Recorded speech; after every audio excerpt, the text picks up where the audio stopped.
Those pictures show Freedom Square in Benghazi, which is where Al Jazeera correspondent Jacky Rowland is right now, and she joins me on the phone. So, Jacky, it's obviously an upbeat mood in Benghazi. Are people convinced there that this is the end of Muammar Gaddafi?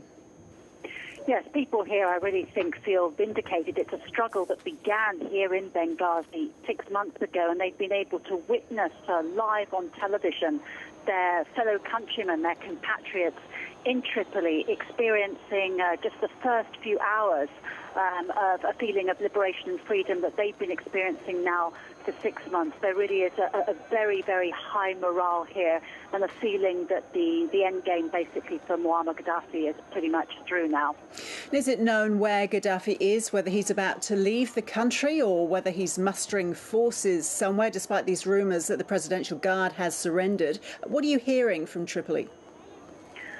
Well, the wise money seems to be on the idea that Gaddafi is not in Tripoli at all, and probably hasn't been for quite some time now. We've heard a number of addresses from him over the last 24 hours, and experts in these things say it sounds like he's talking on a satellite phone.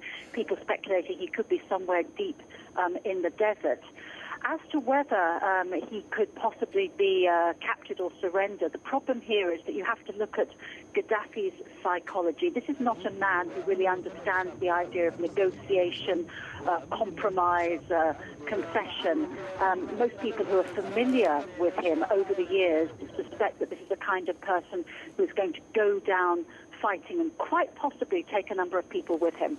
And Jacky, so far we've seen pictures of celebration, but how great are fears that violence is inevitable as rebel forces take revenge against loyalist troops? Well, obviously that is a fear, and I think there's going to be international pressure. Now, the very international powers who've helped the rebels secure their military victory are going to be putting pressure on opposition political leaders not to carry out retribution, not to carry out rough justice, summary executions, lynch mobs or whatever in the renamed Green Square, now called Martyrs Square, in the centre of Tripoli. But obviously there is a populist feeling within Libya, a thirst for vengeance, a thirst for revenge, and obviously that is a real danger in the coming hours. Finally, Jacky, how's the role of NATO being perceived there?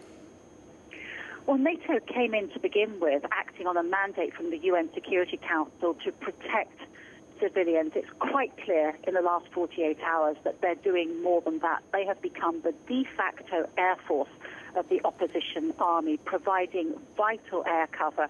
I think it's safe to see that the rapid advances on the ground we've witnessed in the last 24, 48 hours would not have been possible without those coordinated airstrikes by NATO from the sky, which enabled the rebels to advance so swiftly on the ground towards Tripoli. Jacky Rowland in Benghazi, thank you. Thank you.